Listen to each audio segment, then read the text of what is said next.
All right, here we are. This is Behind the DM Screen. It is December of 2019, and I am not here with my usual crew of Mike Shea and Sam Dillon. Mike Shea has to run off and do things to get ready for his trip to PAX. And so he couldn't make it tonight, and so we got Robert to fill in ably. I mean, honestly, let's be clear, it's an upgrade. And so we were supposed to just have the three of us with Sam, and then Sam got caught up in a New York snowstorm and somehow lost his power. So as of, I don't know, an hour or so ago when I texted him to see if, hey, if your power comes back, let us know so you can come on. His response was, well, it's been over an hour with no power, and the website says there's no ETA for fixing it. So... That Ouch. doesn't sound nice, especially in a snowstorm. That's the worst time to lose power. I was gonna make it a cold night. Yeah. So we got Robert Adducci instead. Hi, Robert. Hey, how you doing, Jeff? I'm doing great. I think you've been on the show before. Is that correct? I think so, probably. Yeah, like the Tome Show. I don't know if I don't think I've been on this show. I don't know that you've before. been on Behind the DM Screen before, but I think you've done some Yeah, Tome Show stuff with us before, but not nearly enough. So yeah. Glad to have you here, and hopefully first of many appearances on the Tome Show. So in any case, back to the normal opening. This is Behind the DM Screen. It is, I guess, two DMs talking about their games and helping each other out, and that's the shtick. I get to go first, and I didn't get my timer ready to go. So let me make that happen now. I get 15 minutes, although we always go over time.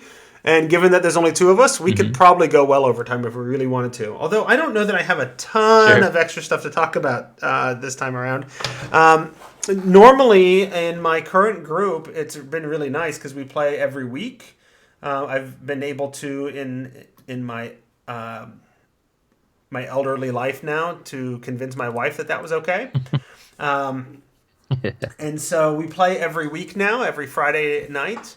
And that's been going really well, except that I had to go to a conference in Texas a couple weeks ago. And then, things happen. And so we haven't played a ton.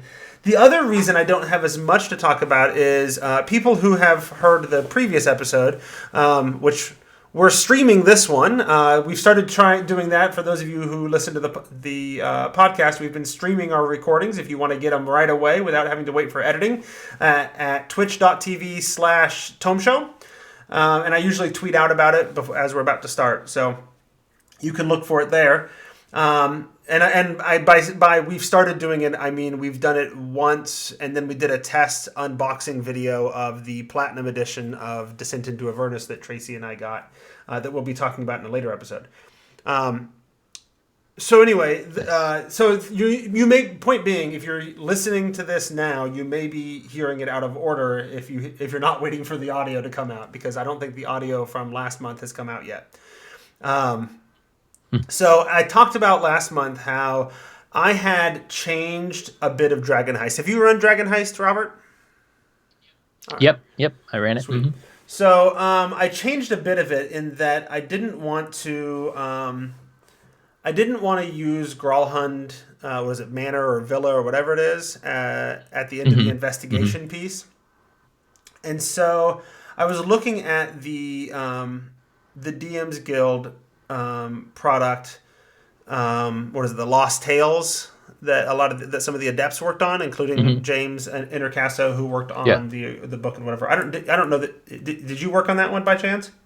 Yeah. Oh, did you? Oh, there you go. Oh no, I did not. Oh, okay. Yeah. Okay. But James did. Yeah, I knew James did. So I started looking at that one, and that one had some neat ideas in that it highlighted factions that I was kind of more interested in highlighting, right?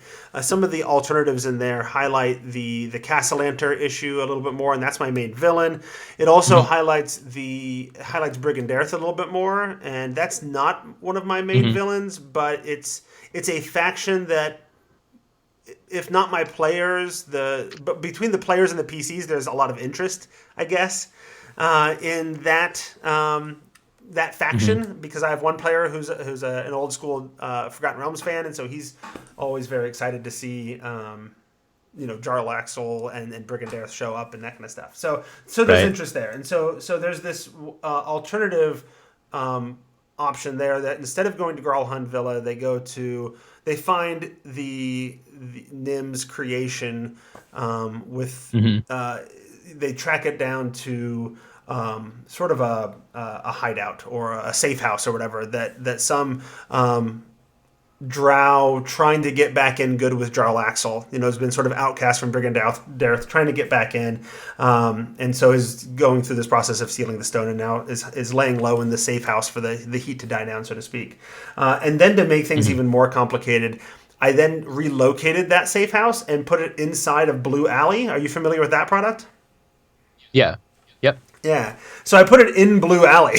So they had to go into Blue Alley to get to the safe house. And so they find themselves in Blue Alley. And that introduced a bunch of new complications. And I talked a little bit about sort of that first appearance in Blue Alley and finding the safe house and whatever. And that's great. Now you've done what you needed to do. And Nim's creation, of course, got away. And I introduced this whole thing where they have a map that's going to highlight a certain location in the City of the Dead, which is the mausoleum that they'll go to, right? But it's triggered to go on a certain phase of the moon because I wanted to give them some more downtime to take care of a bunch of these faction quests and side quests that they just haven't had time to deal with. And I figure as I've looked through the adventure, once it sort of hits this point, once the fireball hits, it kind of runs full bore till the end.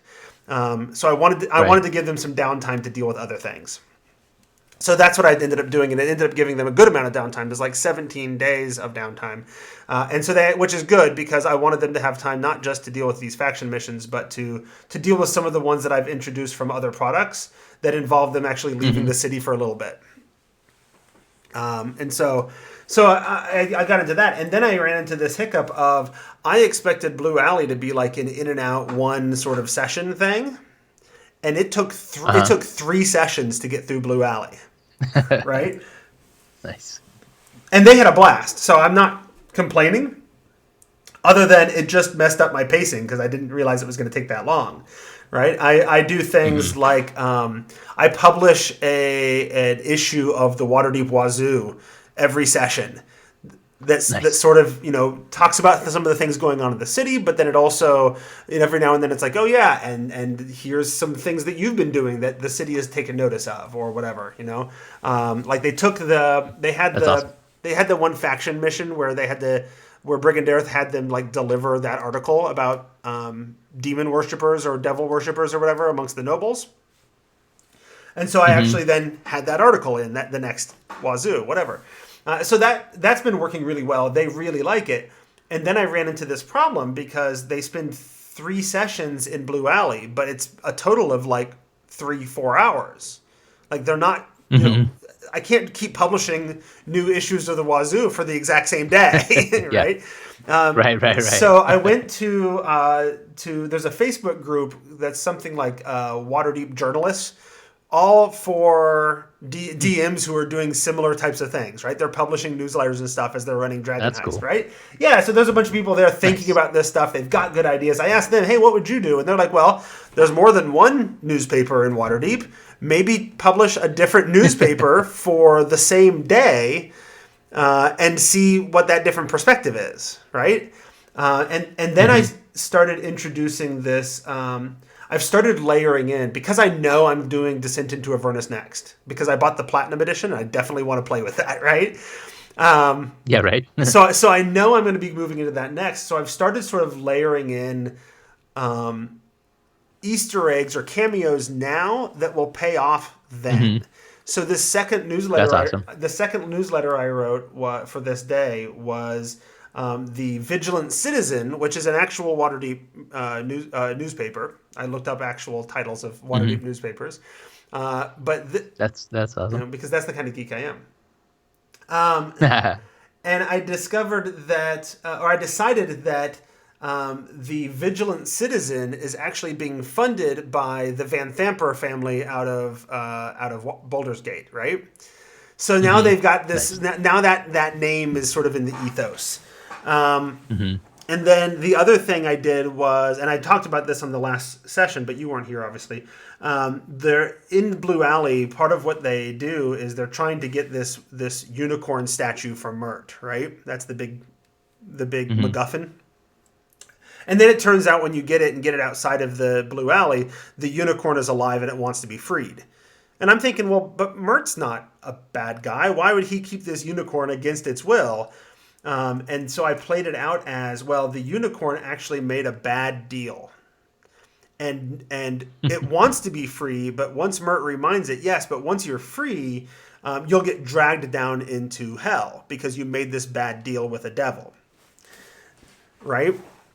And then the unicorn concedes and says, okay, you're fine, you're right. This is my way of hiding so I don't have to be dragged into hell until we can find some sort of a loophole or whatever. But the unicorn I named, and I plan on bringing back because there is a location in Avernus, in Descent into Avernus, where a unicorn has been captured and is being used to power a trap to kill demons. So I'm like, well, obviously this is the same. This is the same unicorn, right? Yeah, right. Yeah. And then I did some more of that. So after they finished Blue Alley, which again took 2 more sessions beyond what I discussed in the last recording, and they enjoyed it. It went well. They had fun. The puzzle nature with a little bit of combat mixed in, and the weird quirkiness and eccentricness was all a good time for everybody. And then they got out, and they were the heroes. You know, they pop up in the yawning portal, and Durnan says, you survived, and you know, slides them an ale and congratulates them and whatever. And that all went well. And then I had a player who has kind of been, I don't know if he's been losing interest in his character. Like, I've been building this character up as something closely tied to the storyline of the campaign. But he keeps drifting towards not wanting to play it anymore. And I'm not sure, it's a new group, and I'm not sure the dynamics yet. And I'm not sure if this is the kind of player who's always trying to play with the new shiny thing, right? And so he had a new idea for a character, and he just was eager to do it. I'm not sure how much this player was turned off, so to speak, with changes that were happening with the character, because he made a character that was a changeling, and created sort of a backstory and a history as to why that was in the Forgotten Realms, where changelings aren't really a thing. And we built into this whole story and whatever, and then had this situation happen where I was about to have a TPK in the group, playing one of the adventures from Tales of the Old Margrave, which I don't know if you're familiar with that. It's a Kobold Press product in this ancient forest, which I had appear outside of Waterdeep within the mist, because I don't know if you've caught up with my larger campaign arc, but the idea is that Barovia used to be located in the place that is now Waterdeep. And so the old Margrave was actually taken as part of Barovia, and now it has come back. And nobody knows why. After thousands of years, suddenly this ancient, sentient forest appears outside of Waterdeep. What the heck is going on? Well, that's because eventually, after Dragon Heist is done, I'm going to transition into Curse of Strahd. And they'll be in that same place, and there's a whole meta arc that's going to happen there that makes it all make sense. And so they were about to die, and then I stole an idea from Mike Shea's, was it Sly Flourishes, Fantastic Adventures, the Grindelroot one that hasn't come out yet.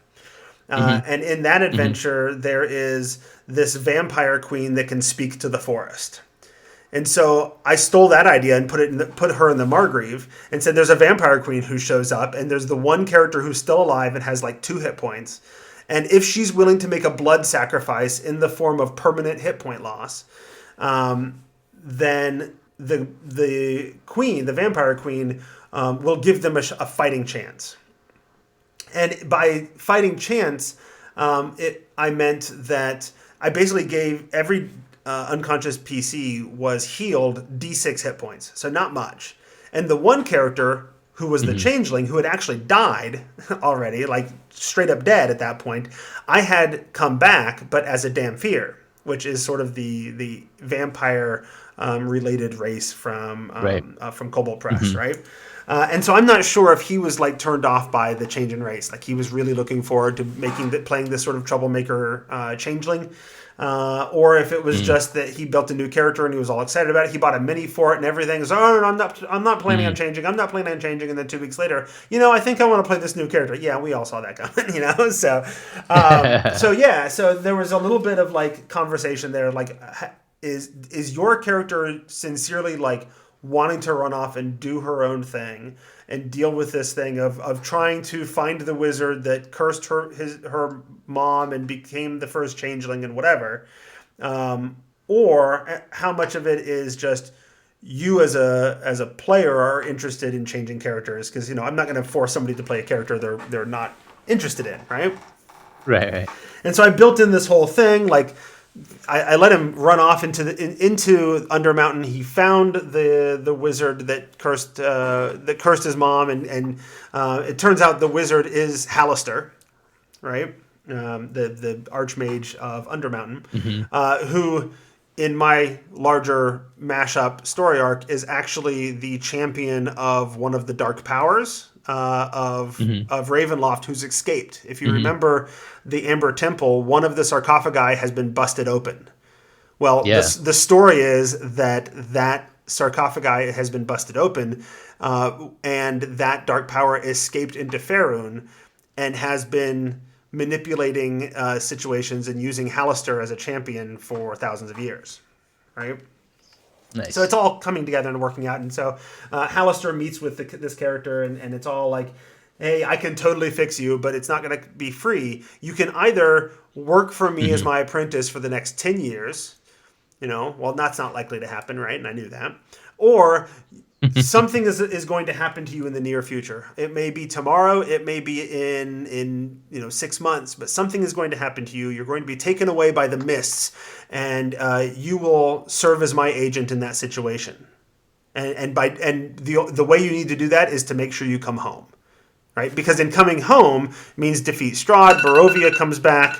And it sort of becomes interposed on top of Waterdeep. But then, of course, the Amber Temple is there too, and Hallister can free the other dark powers, and that turns into my sort of meta arc for the end game for the campaign, right? Re-imprisoning the dark powers. And so he was all through that. He was into that, and then he got out of the Undermountain. He got back to the Trollskull Manor, met up with the rest of the group who's like, what are you here for? We thought you left the party.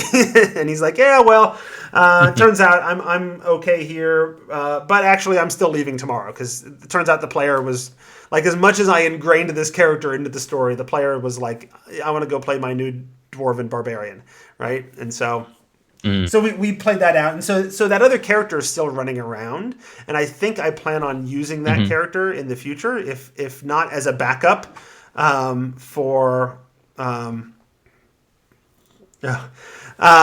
a backup in case his character dies or whatever. I can always pull her out as an NPC, right? Right. Ishmael is talking in the chat about how we might actually be under an hour because we only have 2 people. Meanwhile, I'm going to talk at least for half an hour because I've only gotten through a little bit of my stuff already. So. And I'm running 3 campaigns. So. There's plenty to talk about. Yeah. Right on. So anyway, so that happened. He changed out his character. We came up with a good reason for that to happen. The new character, of course, brings in... Switching characters in the middle of Dragon Heist brings in a whole bunch of weird wrinkles because that was the only character tied to 2 of the factions. And so now the connections to those 2 factions, Brigandareth and the Zhentarim, are gone, but this other character is coming in with a connection to the Lord's Alliance, a faction that nobody else had a connection to. So now we're sort of not only changing characters, but it's changing some of the dynamic of the dynamic of the narrative, right? Because now these different players are in play. These different factions are in play. And so it's interesting to see how that works out. And I wasn't sure, like, how am I going to sort of make that work, and how am I going to integrate him into the story and start him building in his connection to these factions and building up some renown and all that. And then I decided, well, the first Lord's Alliance faction he'll deal with. The first one, which is protecting dung sweepers in the sewers, right? We just sort of did that off camera. Mm-hmm. You did that when you came to town. We don't need to play that out. The next one, it deals with finding this exile who snuck back into town, and as the Lord's Alliance contact puts it, put him to the sword, right? Which brings in all these weird complications because the Lord's Alliance is a lawful, organization sponsored by governments, and yet they're having one of their agents illegally murdering somebody in the street, and so that brings up a whole different thing. But it turns out that this character or this exile was hanging out back down to the dock ward. Okay, fine, because the next sort of side mission they wanted to engage in was the seed that I gave them for the scavenge operation from Ghosts of Saltmarsh. Or salvage operations, that's what it is. Salvage operation. Sure. Yeah. So they wanted to get involved in that. Even though they've lost their connection to Brigandareth, it looked like an opportunity to make money. And they've been struggling to get Trollskull Manor afloat because they can't get the funds together to repair it. So this is a chance for them to get some money. And so they were interested in doing that. So I'm like, all right, well, they're going to be heading down to the dockward to get a ship anyway. And I had sort of prearranged that, Brigandareth had actually already set up a chartered ship for you. They just didn't tell you about it. So you show up in the docks and they're ready to go. But on the way there, they happen to run into this exile that this new character was looking for. And so he's over there intimidating some merchants or some dockhands. I had him intimidating some dockhands with his Kinku thugs, like the adventure calls for. And those faction missions in Dragon Heist are all pretty broad and vague. So so I decided that that's what they were doing. They just happened to be on the street intimidating these people or whatever, and he sees him and goes over to deal with it. And of course, the exile, Harko is his name, is over there like, well, what are you going to do? You have proof? Like, we're in the middle of the street. There's a watch patrol right down there. What are you going to do about it? Right? And eventually the Harko just says, you know what, forget you. I don't need to deal with this. I'm just going to walk away. And he walks into the bar that was nearby.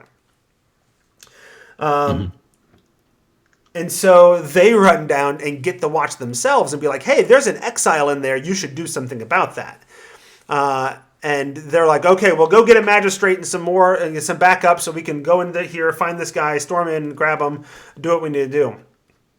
At which point, one of the other characters uses disguise self, walks into an alley, uses disguise self, and transforms herself into a magistrate.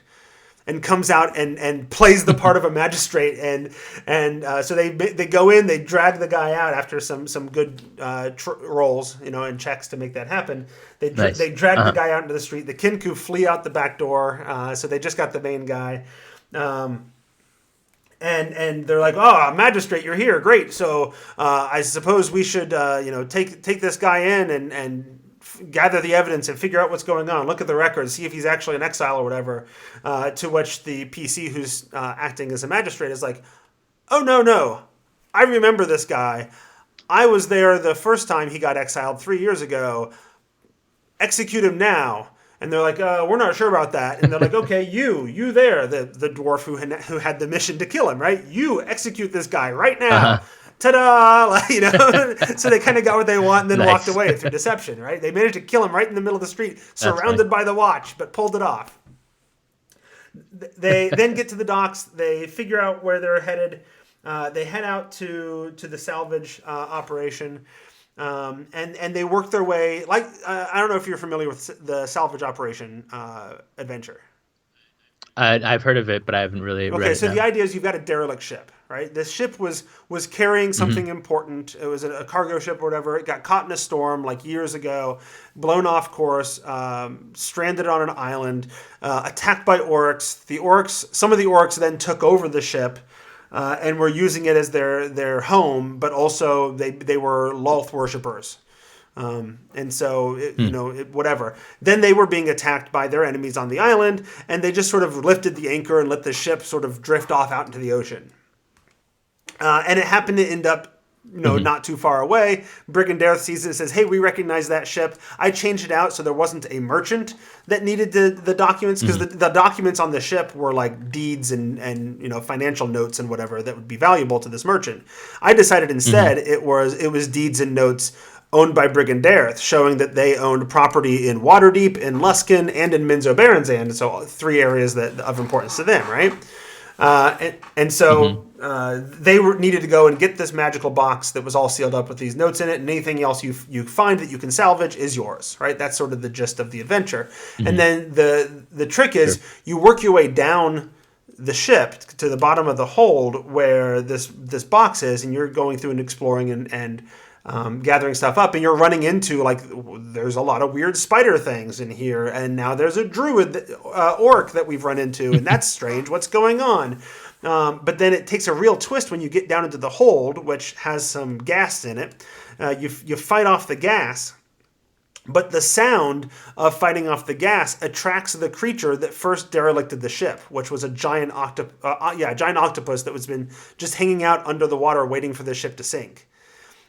So hearing the sounds of battles, the giant octopus comes back up and just starts devastating the ship. And now the whole adventure switches and becomes a race. Now you've got to get out of the ship, get the rowboat to come pick you up from the other ship, all while it's being attacked by this giant octopus. And every monster you didn't kill has worked its way up to the main deck, and you have to fight through them all. Right? And so because plus you're carrying this big giant metal box that it takes like athletics checks just to climb up the ladders with it, and it slows down your movement. It's so big and whatever. And several people on Twitter, when I told them we were running it, were like, "Oh, watch out! Like, my party almost had a TPK on that, or it just killed everybody. Like, it was devastating, right?" Well, it turns out that my players had a plan from the beginning that they didn't share with me, which worked out rather well. They got down to the hold, they found the box, the octopus started to attack, and one of the things that happens is at the beginning of everybody's turn, they have to make a deck save because tentacles are shooting through the hull of the ship, right? And so if you make a deck save or else you get hit by a tentacle. But that means that there's also holes being punctured into the side of the ship. So they started using the shatter spell and the ring of the ram, and they start widening one of those holes.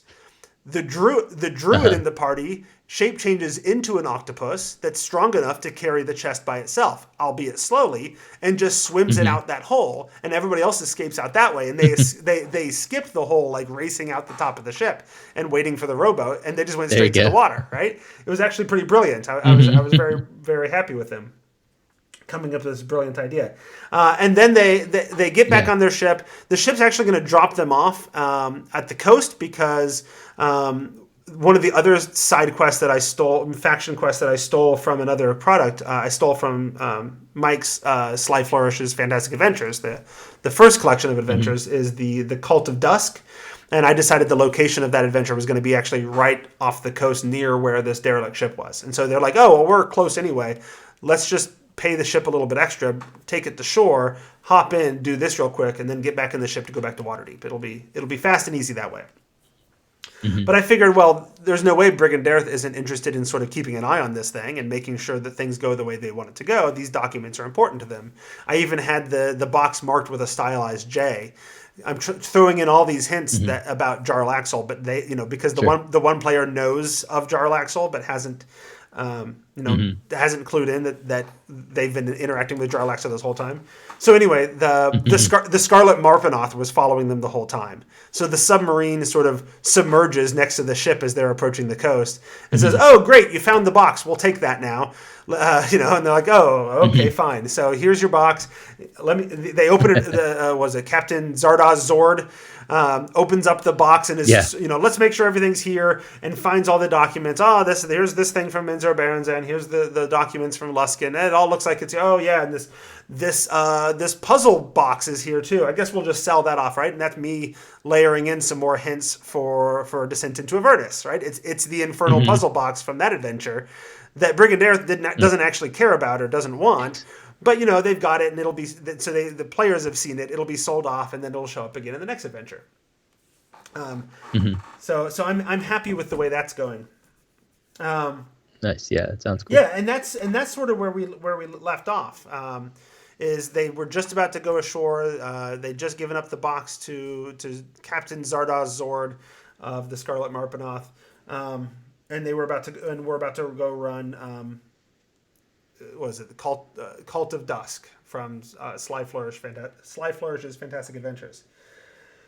Mm-hmm. So that's. I guess I didn't think I had much to talk about, but look at that. I went a half an hour. Yeah. I guess the only question I have, and I've been thinking about this, and it's not immediately pressing, but it occurs to me like the plot with the Castlanters. Have you played with that storyline? I have not, no. Okay, but you're familiar a little bit with their plot? Yeah. Mm-hmm. Okay. Mm-hmm. So they've got this whole devil worshipping thing going on, and of course I've decided to swap it out. It's not a devil worshipping thing. It's actually they're worshipping one of the dark powers because I'm trying to tie in all this Ravenloft stuff. But otherwise the story is the same. They have to sacrifice a certain amount of money and a certain number of people in order to save the souls of their children.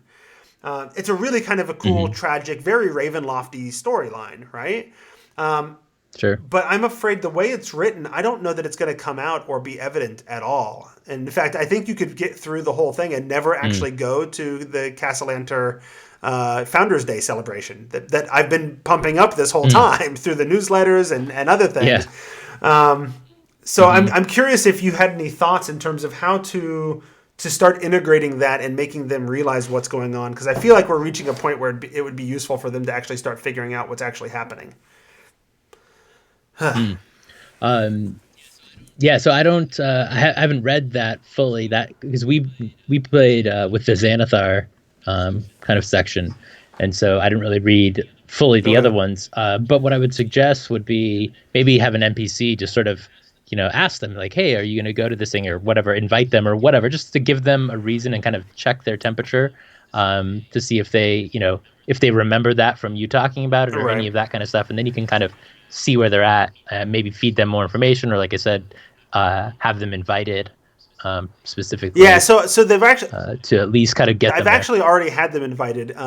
So one of the characters is, or one of the players is playing a PC who is a tiefling who's actually from the city of Dis and whose family immigrated to the Prime material plane, right?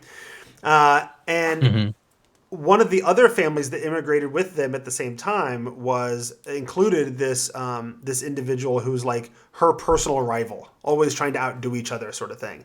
So I've decided that the Castellanter's sort of footman is this rival. And just to rub her nose in it, like he shows up and says, "Hey, I have a job for you. My bosses want you guys to deliver these invitations to people around town. And there's a few in there for you too, right?" So they've got their invites, and the new character, the dwarven barbarian character, who's we talked about. One of the things that I did with him when he was bringing in this character was he's actually been hired by the Castellanters as security. And people who are listening can't hear my air quotes, but as security, because that's what he needs to believe. But it's pretty obvious to anybody else that really they just wanted to bring in the semi-famous strongman barbarian dwarf, to be a show or a spectacle for the crowd. So I know at least he plans to be there. I don't know that the others have an invite. I don't know that they care. And I think part of the issue is they don't realize this larger sort of that they're connected to this whole evil worship, worship of dark powers thing. And it would be tragic if they didn't hear the whole like tragic story of the Castellanters too. So. Right. So how can you make it? I guess how can you make it more personal for them, so that they do get involved and they do have either have someone to tell them or some figure it out themselves or something like that. I'm not sure. Like I said, I didn't read that enough to know like how. I guess in the adventure, how does it play out, and then how can you kind of model that in your game? Well, so the Ishmael is suggesting that I run a raffle, and so the PCs can win the puzzle box that Brigandareth gained, but then the Castellanters steal it, so now they want to go in and get it back.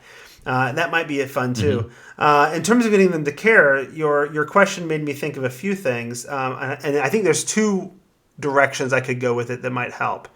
One of them is I'm half tempted to introduce the kids, have them meet the kids as NPCs, kind of maybe get them to start to care about the kids, and then learn about the larger plot. Like now they have to make a decision, right? Oh, are we on the Castellanter's side on this because we like the kids and we want to save them? But if we're on their side, we have to sacrifice like 100 people. Right. So that's no good, right? Right. Yeah. Giving them that sort of choice. And that makes it that's sort of Ravenlofty tragic, right? Making those For sure. those hard choices. The other way I could do it is that I was thinking of is I'm trying to build in more connections to them and make them care about the residents of Trollskull Alley.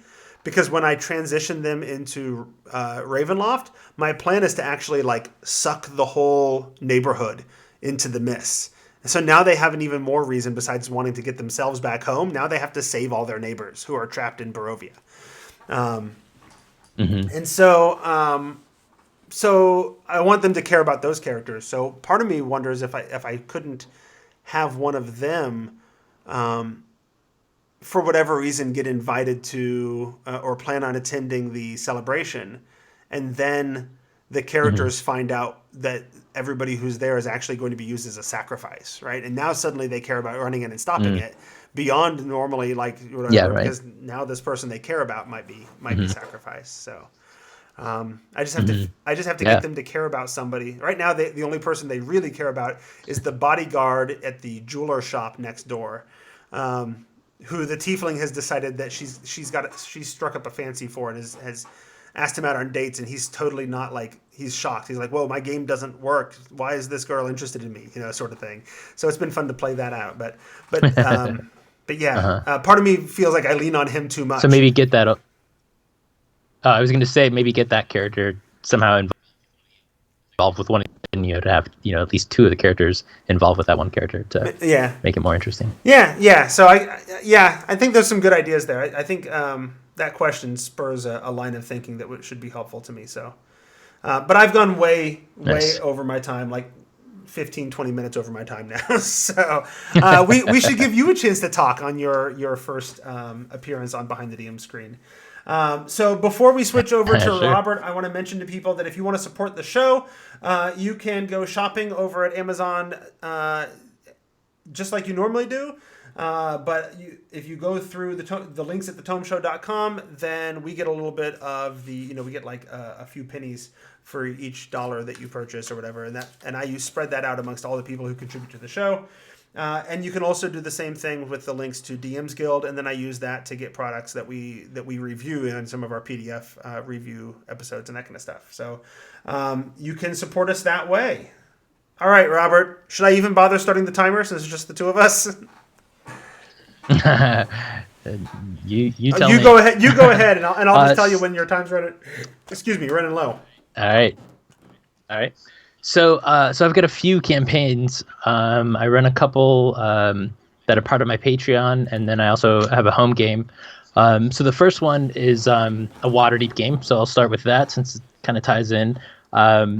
We've been playing that since really before Dragon Heist came out. And the way we started it beforehand is we ran Rats of Waterdeep, which was I think Lisa Chen or Lisa Penrose now and Will Doyle wrote that, and that was sort of like you kind of have to figure out what's going on with these rats in the docks. It's a low level adventure. It's a low level. So that was the first adventure we ran, and that was a bunch of kind of random characters. And it was this adventure or this campaign is Adventurers League. And so it was kind of right when the Adventures League stuff came out for this season, and we started with that, and then we moved into into the main Waterdeep campaign. I forget what season it was, but it's the one with the Xanathars, the one that we did. And then I kind of peppered in the Adventures League modules into there, so we just kind of forth as was sort of needed and as sort of fit with with their level and just kind of with what they were doing. The one thing that happened in my game, you were talking about those the factions Right. and those faction missions. Like my characters, my players didn't care about the faction stuff at all. Oh. They did a little bit because they had to. Like I gave them a reason to do a couple of them, but they didn't care about the actual factions. They just wanted to do the missions, Right. Because it helped them with other stuff. So they kind of went through that, and then we've just been sort of playing, and it's been sort of hit and miss. The Waterdeep adventure itself, Dragon Heist, was great. The Adventures League modules were sort of hit and miss. Some of them were super great, and some of them were just kind of so. We're now about I think the 13th level, 12 or 13th level, and they're doing the bunch of the adventures that have to do with Vanric Doom. So there's a bunch of vampire stuff going on, and the game is sort of stalled only because I've been sick or somebody's been sick or we've had to cancel a couple times. How many players do you have? This is a 4-player one. Okay. Yeah. See. And that's another thing. We've had a couple players come in and out. Right. That's why I always try to have I try to aim for about 5 or 6 players in a group, knowing that we're all adults. So when people have stuff that comes up, as long as we have at least 4, we play. But if you've only got 4, then it's hard to have that flexibility, So. Yeah. We've still been playing, with 3 sometimes. But I like to have everybody in there. And that's been running generally about twice a week. I think we're like 1 month behind right now, so we're 2 sessions behind. But we'll get caught up hopefully after the holidays here. But that's been going pretty good. We've been talking about like, what are we going to do? Want to keep going? I would like to keep going to go through all of the Adventures League, the high level stuff, because I know this group has actually been around for a while, for a couple of years. Like we played through the what is it called? What's the hardcover with all the little mini adventures in it? What is it called? The Yawning Portal. Yeah. Yeah. So we played a bunch of those with these characters, and so a lot of these, or sorry, not these characters, but these players. So a lot of these players have been, have been with me playing for a long time. We use Fantasy Grounds and play online. So, so it's a good group. So we, like I said, we're kind of doing the vampire stuff, wrapping that up, and then we might either. I'm not sure where to go with that. I think we're going to need to go into some of the Dungeon of the Mad Mage stuff in order to kind of level them up a little bit to get into the higher level Adventures League stuff. You talked about the higher level Adventures League stuff in Waterdeep, and I haven't run a lot of Adventures League. A lot of times I'll pull them out like years later and use them to make campaigns for like school groups that I've run or whatever, because they're great for that. But the higher level stuff, does it integrate into Dungeon of the Mad Mage pretty well? Does Adventure League transition from Dragon Heist basically into Dungeon of the Mad Mage, or? Yeah, so that seems to be where it's going. I haven't kind of read too much past where we are right now, but I think that they tie into a lot of the Dungeon of the Mad Mage stuff. Yeah, because like the ones where we're at now is we're obviously outside of the Dragon Heist stuff, and we're into the tier 3 stuff, and that's. It has to do with Vanric Doom, which is level 16 or 17, I think, in that in Dungeon of the Mad Mage. So it seems to be tying in pretty heavily, and I would assume the higher level stuff and stuff, but we're not quite there. Sure. And I'm not sure. I haven't plotted it out exactly to see like what levels are going to need to be at. And since the Adventures League, it's kind of it's a little bit more like you have to kind of plot things out to make sure that they have enough experience to get where we're going, basically. So that's one. I don't really have any questions about that. I guess just more. It's more of planning on, like I said, where we're going to be. It's a logistics. What adventures. It's a logistics issue in that one, right? Yeah. So. Yeah, for sure. Yeah. So that's your normal home game. No, that's one of my one of the Patreon games. Okay. Mm-hmm. And then the home game is I'm running Dragonspear Castle. Oh, okay. So that was like the original adventure. It was still next, I guess. Yeah, I guess it really wasn't the original, but it was the one. Yeah, it was a playtest adventure, and I'm kind of merging that with Red Wizards, which was another playtest adventure. If I remember right, they were intended to go together, right? Yeah, sort of. So Dragonsphere Castle is supposed to be like, I don't know how far in the past, but like in the past, Right. basically. And then Scourge of the Red Wizard was kind of present time. And so, they have a lot to do with each other. Right. And you can put them together. You just have to sort of like fudge some of the Well, details yeah, because some of it's like, oh, all this stuff happened a long time ago. they feel like they were intended to be sort of a continuation, but the middle Yeah, middle exactly. adventure is missing. So Well, so the Dragonspear Castle is actually like, I think it's three adventures in and of itself, right. and they're not linear. So like you have like one that's like first level adventure, the next one's like seventh level adventure, and then there's like a Oh, 12th level adventure in it, something okay. like that. And so there's that issue. So we played the first adventure in that, which is basically like there's a black dragon in the swamps, and you got to go. You're not supposed to fight it. You're just supposed to go kind of reconnoiter. But of course, and didn't quite fight it, but Picked a they fight with met it. something way beyond their kin. No, well, they met it, and then they actually talked to it, which was they displayed the correct amount of of fear. Right. So and so they were able to steal what they needed to steal from it, and then it in return was that.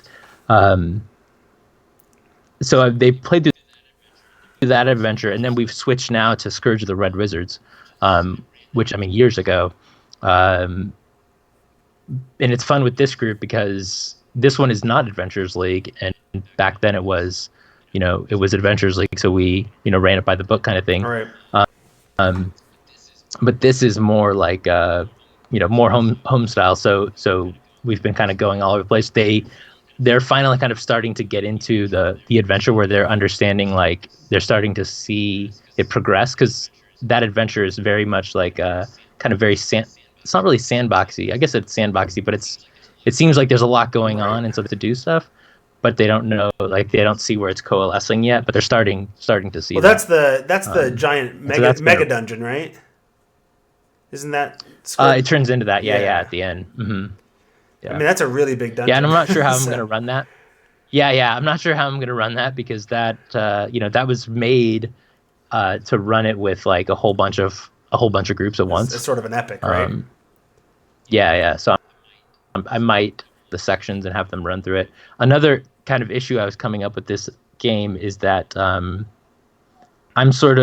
want to run something else with this group, another game or another campaign, and so but I want to get through this, Sure. so I'm sort of That's always the bane of the DM, right? Is that you've always got ideas for the next Right. story, but you have to finish the current one. Yeah.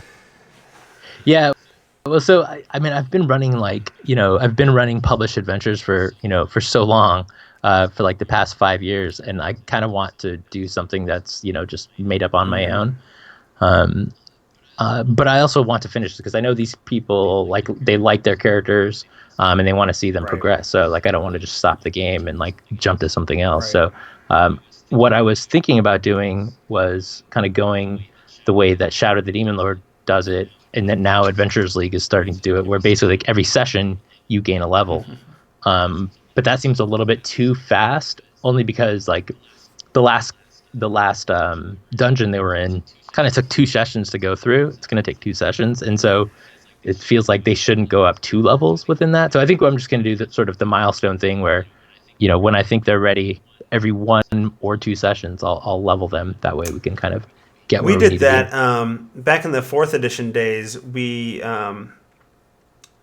did one of somebody took over as a DM for a while. I DM'd most of the time, but somebody else gave me a break and said, "Oh, I'll do a whole Dark Sun campaign." Right, and so we did Dark Sun, be. but it was like run this little adventure, fast forward 5 years and gain 5 levels. Now let's do this other adventure. Now do it again. And so we ended up doing a 1 to 20 campaign, sort of 5 levels at once per like tier, right? So one sort of adventure per tier, and it was a really really fast paced way to run through a real sort of snapshot of Dark Sun, right? And then it allowed me to get back to my main campaign. So how did you like that as a player? Yeah, how did you like that, like jumping levels like that? It was, I really enjoyed it, recognizing that it was a chance for me, especially because I'm usually a DM, right? And if I'm going to be a player, the only way I get to sort of experience a breadth of play is through a gimmick like that, right? Otherwise, if I was a normal player that played most of the time, I don't know, maybe not. If it was like I want to get a breadth of the feeling of what this story is or what this setting is, but just but I don't want to live here, then I think it's good. That approach is really good for that kind of thing, right? Yeah, so I was telling you before, I played in James Introcasso's Demon Blade stream. And so that was really cool. So that I'm almost never a player. I'm, like 99.99% DM. And so it was really great to play. Like I've never played a 1 through 20 campaign as a player. And so we did like every 2 sessions you level for the most. So after 40 sessions, we were 20th level. And so that was it was fun to do that and to gain levels and to kind of really play with the character enough to understand how it plays. No, I've noticed listening to the podcast version that you guys seem to be flying through the levels fairly quickly, and then I read the adventure in more detail for the review that we did last month, and realized and there's like it even reading through the adventure, it feels like a pretty fast paced leveling thing, right? If you wanted to flesh it out, you could add a lot to that adventure, and it builds in the opportunity to do that. But you could do that and really slow down the leveling to a regular pace. But I don't know that I'd want to, right? I think that fast pace seems all right. It seems appropriate for getting in that story and then moving on to your next game. Yeah, and so kind of on that same thing, I'm running this Dark Sun game. So the Dark Sun game, I'm shocked to hear you say you're running a Dark Sun game. Right. So the Dark Sun game is I just recently started it. And we're playing. It's called Dark Days of Tyr, and it's it's kind of running in the classic timeline. So right after Kalak dies, spoilers. Right after Kalak dies, and everybody is kind of figuring out what's going on in the city. And the way my sort of original pitch was like that it's a classic game, so like your classic races and classes, and that it's sort of like low level, hour by hour sort of what happens in Tyr, starting with the day after. And so the game has been running for, what are we on? We've ran like 8 sessions now. No, more than that. 12 sessions now. So it's only half a day since the death of but not quite. Yeah, it's been 7 days. Okay. But this is where sort of my issue, my one question I have about this game. So this game is basically all the players. At first, it started with 2 groups. I had 2 groups of players, and I was going to run it sort of sandbox style, where people could decide when they wanted to play. And so it was really one group, one full group. Sorry. It was enough for one group at a time, but it was enough for 2 groups. But I wanted people to kind of jump back and forth, so I didn't want like any set groups. Since then, some of the players have left, and we're down to 1 actual group. But what's actually happened was they've decided they want to sort of help the city in this time of trouble. So there's fires and there's looting happening and all that kind of stuff. And so they're actually helping the Templars, who don't have any magic now because Kalak's dead. They're helping them sort of maintain the city, and so they're just going and doing little jobs for the city guard to keep the city safe. And so it originally started as like 4-hour chunks, like in the morning and the afternoon, and then it kind of would be like a full day or whatever. But I got one player that really wants, like, he's like, oh, I need to go get a shield made, and I'm like, okay, well you're going to ask for a specific shield to be made, but it's going to take like a month, and we're going, day by day right now. And so I'm kind of struggling a little bit with that. You had talked about downtime. And so I'm like, do I want to start injecting downtime now that we're like a week out? So it's been 7 days. Do I want to start to make it be like, okay, well, you spend a couple days here and a couple days there, so that we start moving the timeline a little further? How are they enjoying the sort of slower pace in terms of timeline so far? Are they enjoying sort of getting that granular? I think they are. So each session, sometimes 2 sessions, is like one adventure sort of. And so it's usually 1 day or 2 days for one little adventure. And so I think they've kind of liked how it's gone. I've kind of brought in different aspects of, they've met this person and now they're over here. And so I think they like that. But I also feel like I said, like that one player sort of wants to advance a little further, like, because he wants to have downtime basically. And then I think it's also so chaotic in the city right now that they're trying to kind of figure out what's going on, but they don't really know how to kind of get a wide view of it. Right. That like they're seeing individual neighborhoods, like they'll go into one individual neighborhood and solve this problem, and then this other neighborhood and solve this problem. So I have two. I have two prongs. I have two ways of handling this. I think if I was running it, right. On one hand, if they're enjoying this sort of getting down into the nitty gritty sort of pacing of things, right, then maybe don't mess with that.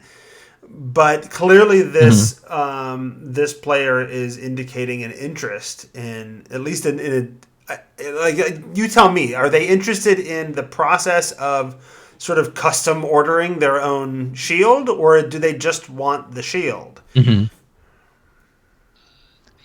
They just okay. So if it's more about wanting the shield, then maybe you give them the hint of sort of this is a shield that exists and you could go off and go get it, right? And then you can keep it at sort of this gritty, sort of granular pace. And that would work out fairly well. Or you can introduce some downtime, right? Give them, a few days here, a few days there. And if I was doing that, because you talked about how they're not really picking up on sort of the big picture things that are going on, then you could also do these sort of like, cutscene vignettes, right? Not stuff that the players necessarily know. Maybe they've picked up on some of it or not. But so you could do these sort of descriptive vignettes to sort of start each session. Oh, it's been a couple of days since the last time you guys went out and did whatever, and in the meantime, this is what's going on in the city, and sort of give them that, that scope of the setting and the sort of the coolness of dealing with the aftermath of the death of Kalik. That's a good idea. I think, obviously there's no newspapers, people can't read, but there are people, they're called Dracomen, and they're basically like, the people that know what's going on in the city.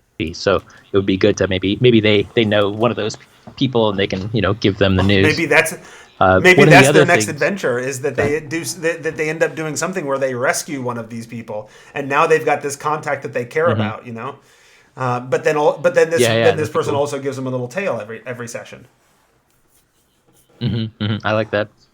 So one of the other sort of complications is that, I wanted this to be a classic adventure, a classic campaign, which also to me includes something that Dark Sun included initially, which was character trees, which is basically, players have 4 different characters and they swap them out depending on the need, basically.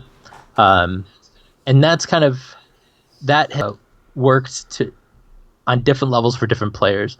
I've got one player with like 3 characters, Josh, who I'm not sure if he's still in the chat. Is that a Thasian runner?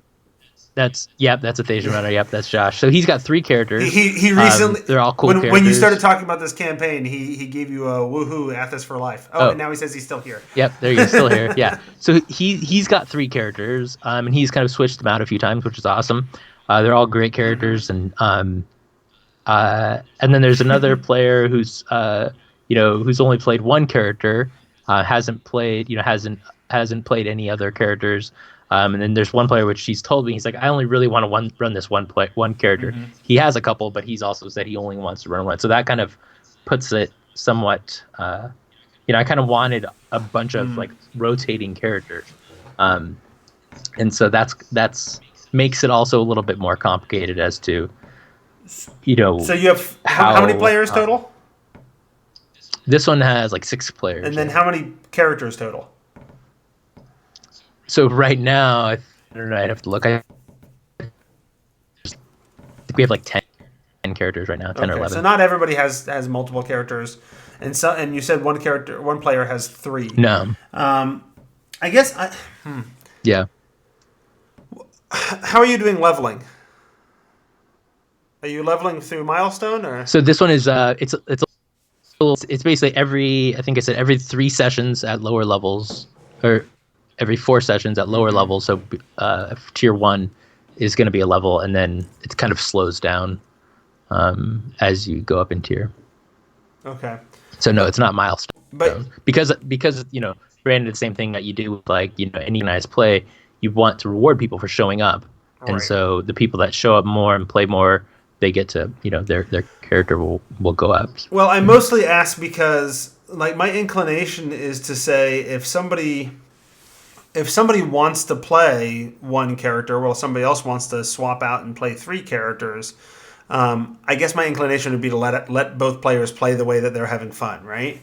The place where that falls apart a little bit is in advancement, because if the player who's playing one character has the advantage in doing that because they're constantly getting XP, whereas the other players are not constantly getting XP, then that becomes problematic. Exactly. Yeah. Yeah. And that's where I thought having all of everybody, because you would be switching around, but then you come up with a player that just wants to mostly play one character. So I wonder if you couldn't. I don't want to say force, but I do. I wonder if you couldn't force them into it, but do it in a disruptive way at first. So move to a completely different part of the city, or move to another city, and say, okay, now I want to do a little, just a 1-shot or a 2-shot or whatever over here in this completely different part of the world. And so you all need new characters, right? And then do a little bit of that, and then let them, and then now that everybody has 2 characters, right? And for whatever reason, they all end up in the same place, and they have a reason to be connected to each other. They're all part of the same organization or whatever. And then you do that for then you go through another 5 sessions or so, and then you do it again. Now everybody's got 3 characters, right? And so everybody's got this. It ends up with this stable of characters that are all part of the same organization, that are all sort of coalescing into one area. Now that doesn't make the one player not play their favorite character all the time, I suppose. But at least it helps incentivize. But now they've played the other character, right? They've had a taste.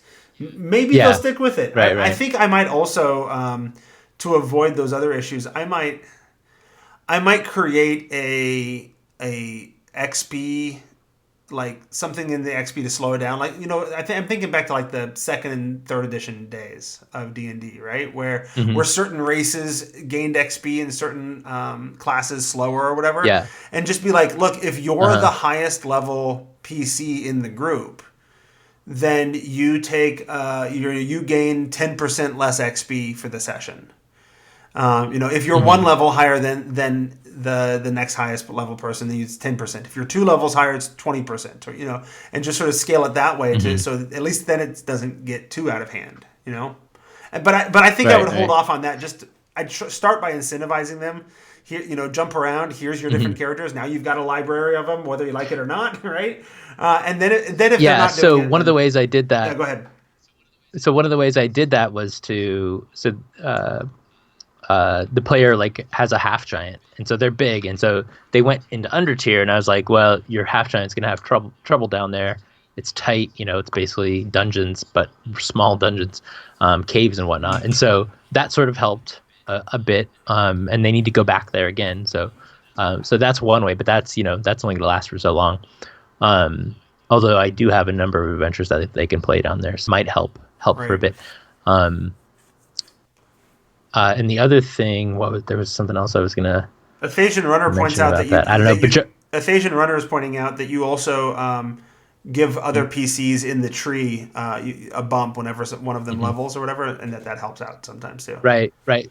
Yeah, so that the way that works is basically, yeah, every time you have a character that levels, you level one of your other characters in the tree. Um, so it kind of makes so you don't have to play the characters all the time, assumed to be off doing other things, so they gain levels as well.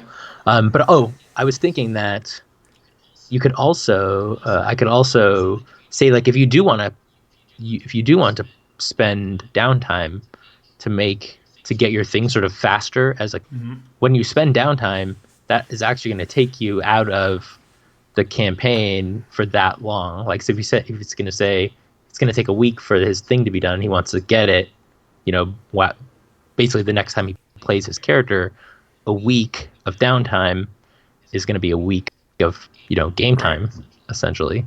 So then he would have to play other characters, Yeah, that would have worked but out. I don't know if that would feel like a punishment or not for him. Yeah. Yeah, I don't I'd know. have to ask him.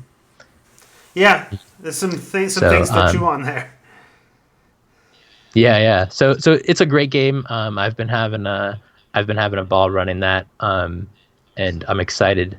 Some of the other things that I've been thinking about with that game is like, where am I going to take it? Like, am I going to keep it? I mean, I'm going to keep it in tier, centered on tier, but also I kind of want to start, go outside of the city a little bit here. Recognize that Maybe the rest of the world deal some exists. things with iron lines. Right. Mess with the iron mines, mess with maybe like there's not really been a lot of talk about like client villages of tier. There's got to be some kind of villages out there that kind of do other things for tier. So messing with some of that and farms and whatnot. And the way I kind of also wanted to, I know that same character, that same player that wants to, he's got a very military kind of styled character. And I think he would like to like lead some militia or some army or anything like that. And I've been reading Matt Colville's Strongholds and Followers, and he obliquely mentions Dark Sun. I know Matt Colville is a Dark Sun fan, and he obliquely mentions Dark Sun in here. And so that really got me thinking. It would be cool to kind of convert some of his Kingdoms and Warfare stuff to Dark Sun. And so I've definitely been thinking about that. Here he says, and we might imagine a stronghold would be a very expensive proposition on that dead world under a black star. So that was his mention of Dark Sun. And so I think that would be that might be interesting to start moving towards that, or maybe we'll do that at higher levels. Right now, everyone's like, a third to fifth level. Right. So maybe once we get to 10, we'll start thinking about. Although some you could also, I mean, you can incorporate it. I haven't read the book, so I could be wrong, but it feels like you could start to incorporate it at different levels too, right? So incorporate it now where it's not their stronghold, right? Or they're not the movers and shakers, but they're witnessing the impact of that, right? And then 5 levels from now they're moving up, and then eventually by high level it's they're the ones running that are the movers and shakers, and so you can sort of incorporate it through these little moments throughout the whole campaign. Cool. Yeah, that's a good idea. All right. Yeah. So they've already been sort of coming into that, like where they've kind of been, after Kalak died, different people have taken over different different sections of the city, and so they've been having to go in and sort of cleanse them. Sort of like they killed a bunch of Gith in one section that took it over, and so later on, if someone really powerful takes over a section, maybe they turn it into a stronghold, holding off the Templars and the players, and then they can sort of see how that works. Right on. So it sounds like you got a lot of gaming going on with 3 different games that meet irregularly every week. We're about some of them. Yeah, the Dark Sun game is about once or twice a month. The Waterdeep game is twice a month, and the Dragon Spear Castle is supposed to be twice a month, but it's really like once a month. So you average what, a game or 2 a week? Yeah, that's a lot of D&D. I think you're living the life, right? Yeah. Right. Yeah. Totally. Right on. All right. Well, we are over an hour with 2 people. Haha. Showed you, Ishmael. We thought we'd be done fast. Good. So we've definitely talked through all of this stuff pretty well. I want to thank the other people who support the show. You can support the show directly if you don't want to go and use our Amazon or DMs Guild links. You can support the show directly at patreon.com/the Tome Show. Like Leonard Pelche and Jill Sanders and Doug Palmer have. Those are some of our great patrons, as well as many others. And I always go to them when I'm trying to figure out what I should be doing with the show, and how often we should be doing the streaming thing, or should I be putting them on YouTube later. Right now I am, although YouTube takes forever and I'm not very proficient in it, but I'm just finishing up my second upload there after the unboxing that Tracy and I did of the Platinum Edition of Descent into Avernus. And so there'll be stuff up there too. Bear in mind that you can also come and join us in the chat room for the live stream, like several people have today. I think we were 6 or 7 or 8 people off and on in the chat today. And so that's a lot of fun to have people there to talk to. And so look on the Twitter, twitter.com/the Tome Show, or at the Patreon if you're a patron. Those are the places I post about it before we're about to record. Usually around 8:30 Eastern. The night depends on whose schedules we're meeting with and whatever. In fact, those of you in the chat right now, I'm interviewing one of the people at Beetle and Grimm on Wednesday at 8:30. So you can pop in and hear what he has to say about that whole process of putting together these crazy special edition boxes. So that should be fun.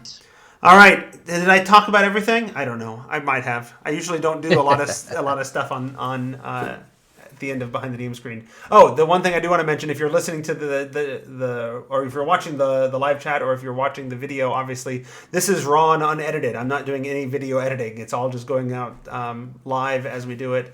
And then uploaded straight to YouTube. So if you want the edited version, that'll go up on the normal podcast feed, and Sam will edit those out and make them sound pretty, and cut out all those places where I stumble and say dumb things. So, all right, Robert, I want to thank you a ton for coming on. It's been fun. We need to have you on more often. For sure. I know at the very least, when we talk about Dark Sun, I know you're my guy, right? So we keep talking about. We did. Did you join us for the book club episode where we talked about the first Prison Pentad book? Yeah.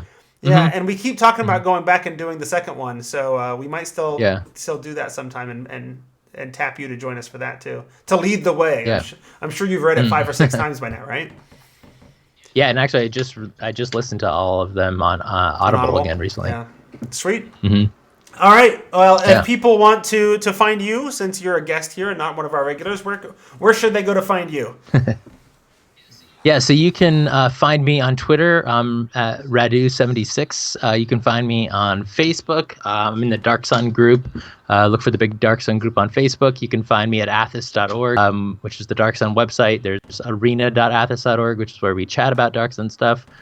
You can come listen to me talk about more Dark Sun stuff at the Bone, Stone, and Obsidian podcast, where I talk with Wayne Chang about Dark Sun. And then you can, if you want to play some games with me or read about my Dark Sun games, you can check that out at patreon.com/Robert Adducci. There you are. All kinds of stuff to talk about there. All right, so that's where we're gonna call it an end of the episode. So say goodbye, Robert. Bye, Robert. You did it. Good job.